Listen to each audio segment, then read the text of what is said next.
Hey guys, welcome to another Trade Genius podcast. Bob and Phil here. As always, we got a problem and it's called robots, and more specifically AI. They're coming for your job. We're going to talk about that in this video, so let's dive in.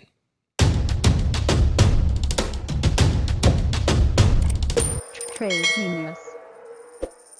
Hey guys, really briefly before we jump into this video, appreciate all the likes and subscribes, and if you can ring that notification button, that really helps us out. In addition to that, if you guys don't mind, head over to tradegenius.co, check out our specials we have over there. There's a number of different specials with different packages for all different experience types. If you're more into education, we have a package for that. If you just like to get into the room, primarily, we have a package for that as well, where you can see where we're calling out trades and things like that live, and also posting signals into our Discord signal rooms. So check it out, tradegenius.co. Appreciate you doing that. All right, Bob, talk to me about this AI issue that we got. There's so much AI stuff going on. It's like every day it's like something new and thing they're discovering and new features that you can do. What's going on? Yeah, so I would say I would mark the rise of the AI from like maybe 2021 when companies were, I think, first started faced with the prospect of not having employees and at the same time having issues with revenue because of the pandemic and the response to the pandemic. And at the same time, we've had some quantum leaps in processing power and, well, I would say, clever programming that now has brought this to the fore. Now what you're having here is that we went from the bleeding edge, and it just like, it's funny, Phil, it's just like Bitcoin went from the bleeding edge to the hobbyists to the early adopters. And now I think this thing is going to go mainstream. Yeah. And the reason why it's going mainstream is because of the growth has stopped in the economy. And I want to throw a slide up here just to show you, this is primarily back office, but some front office stuff here too. The side on the left is I won't read this, you guys can look at this on your own, but the side on the left is showing the cost savings and the percentage of the respondents thinking what kind of cost savings in each of these departments you're going to get. And on the right side is the revenue opportunity that they expect to get by deploying this technology. Now, obviously, people might be overhyping what they think they're going to save versus what they think they're going to make, but what's going to happen is that this slide's going to make it around every boardroom in the S&P 500. And, corporation, they'll take a whack on these employees and then backfill if they're wrong. And I think what people have to really be aware of now is that, we're at a point, Phil, where, and we were kind of joking in the room today, is that you and I, we could create probably mid-journeys of ourselves and voice capture of ourselves, and we could give it a theme, and we wouldn't even have to be here.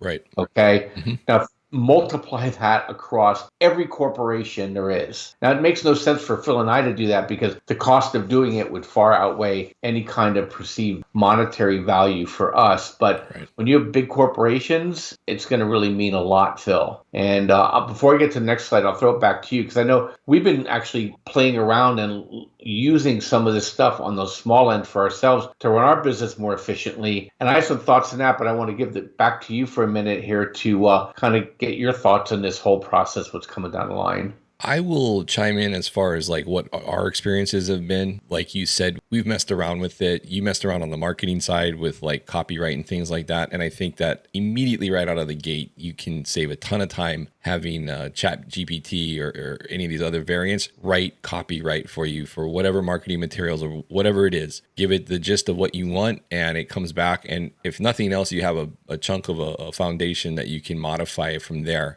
I don't think any of this stuff is just like turnkey. What I mean by that is coding, for example. I had it go check out some things to do in Python. And it's not like I can just say, do this, this, and this, and give me a script and it just expect that to run. It's not going to happen. It can give you a chunk of the foundation for that. But unless you know how to code, you're probably not going to get something that works. Maybe something basic, but if you're incorporating different modules and things like this and looking for a little more complex type of program, probably not going to work out of the gate unless you know some programming background. So I think people are afraid of being replaced by an AI. There's certainly some tasks that are probably that is the case. Some remedial low-level entry jobs that's the case. I think engineering and things like that, we're a ways off. I think we're several generations of this out from being able to give it a fairly complex program that you want and it just turns around and spits out the code and it works flawlessly. So I think I see the potential for it, Bob, but I don't think we're there yet. And I think what it's going to be is more about people or companies that are going to leverage AI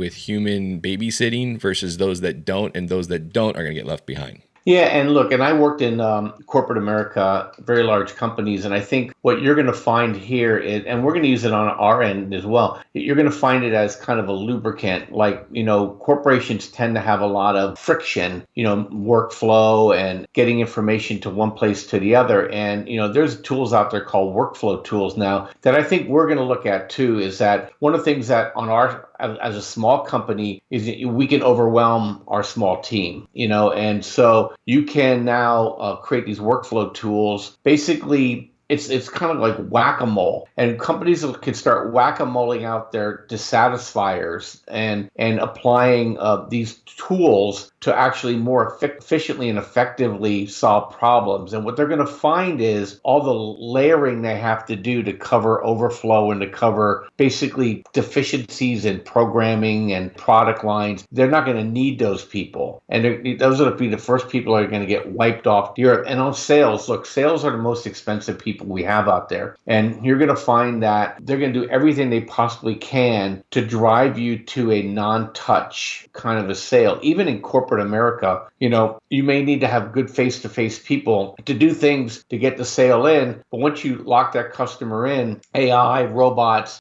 deep learning is a more effective tool to make sure that you don't miss opportunities for your clients. So what you're going to see here is a general deceleration of what I would call the pay scale, if you will. And it's deflationary. And I think a lot of companies are going to use this wrong at first, Phil, and they're just going to chop heads. And, there's a rule out there is if you can't grow revenue, you're going to have to cut cost. Okay, you have to grow the gross margin. That's just the way it is, unless you're a private company and you don't mind eating margin because, you like the people you work with. Public companies don't have that luxury. They're going to cut costs. And to that mindset, look at this next chart. We are in the recognition phase, Phil. When Bitcoin gets the same recognition phase, which we think is on its way, this is what it's going to look like. It's just going to be, wow, I got to get a hold of this. And what's happening now is that corporate boards are going to be talking and challenging their CTOs and their CEOs. They're going to say, going to come back from their cocktail parties and say, what's your AI plan? What's your AI program? What's your machine learning program? How are we cutting heads? Okay. The other thing you have to be aware of, Phil, is that,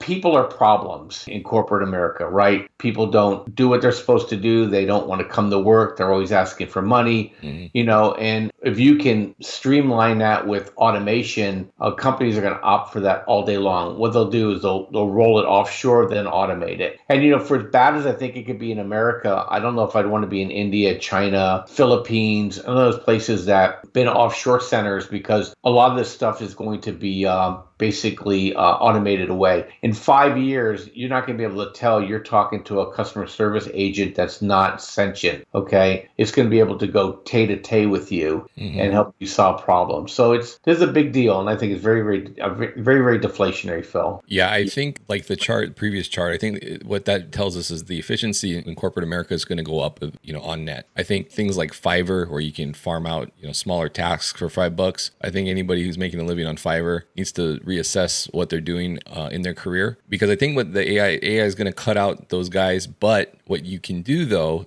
AI is a very powerful thing. So, as we were talking to one of our younger members today or this week, Bob, right, we were saying, look, present a game plan to it. Give it what you want to do in life. It's going to give you back options. That thing gave back options. We did that little exercise, stuff I didn't even think about, right? Yeah. So you're going to have to become more creative as far as what you're going to do, because it's not going to be about, I'm going to be a graphics designer and I'm going to do these little jobs. No, you're going to have to figure out a business that incorporates your graphic design talents and make money. So I think AI makes it easier to be an entrepreneur, but it also forces you to be more of an entrepreneur, because it's going to wipe out the remedial tasks that are being done out there by a lot of human beings, especially those in the emerging markets like you discussed. So it's very interesting how this is evolving and how you're going to have to approach things, especially if you're in that industry where you're kind of that, what they call the gig worker, right? Digital gig worker. Those types of things I think are going to be numbered, or days are going to be numbered, I should say. But I I think if you're interested in the markets and the investment side of things, I think this is very bullish for tech and for all corporations. So I think the stock market, after we get out of this funk and get through this corrective phase, I'm very bullish for the next few years because you're just going to have companies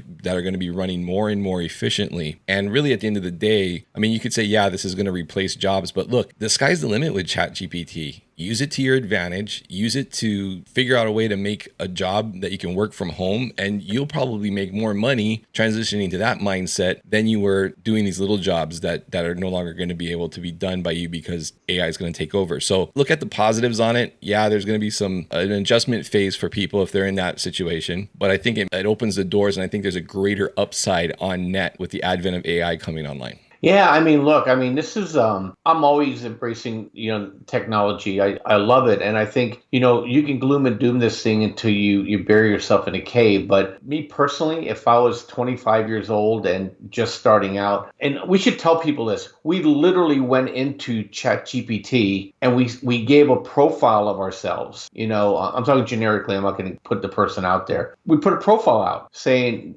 this is who I am. This is best description I possibly can, and what I want to do and who I am. And it gave out great ideas. I mean, awesome ideas. And the nice thing about this is what I like about ChatGPT and the AI is that it covers all of the areas. Like, how you just get bored of thinking of things? Well, it doesn't get bored. Yeah. Yeah. It gives you all the choices. We're like sitting there going, wow, I could have did that. That'd be a great idea. But you're gonna see that too. And I would look at anything that's outsourced offshore right now, okay? I would be knee deep in AI and machine learning and ChatGPT kind of prodai.com, whatever, all of them out there. There's over 100, there's thousands of them now out there. Mm-hmm. And you can just go in and create a business and cut somebody else off at the knees, preferably not in your country. And you create an industry for yourself. And the nice thing about it is these tools are cheap compared to trying to do a startup 10, 15, 20 years ago. We spent a lot of time doing production and post-production work. These systems will do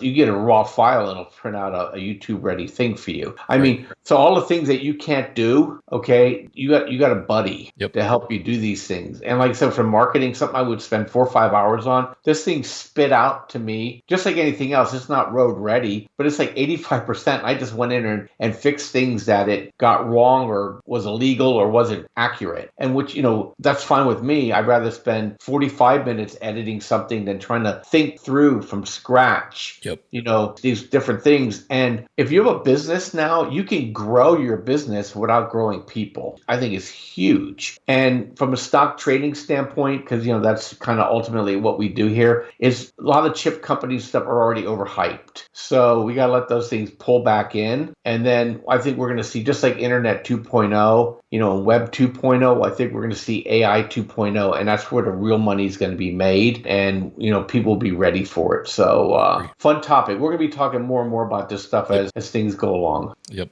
All right, guys. Well, that's going to do it for this episode. Please hit like and subscribe. If you could set that notification bell to all, that's really helpful as well. And we'll see you on tomorrow's video. Take care.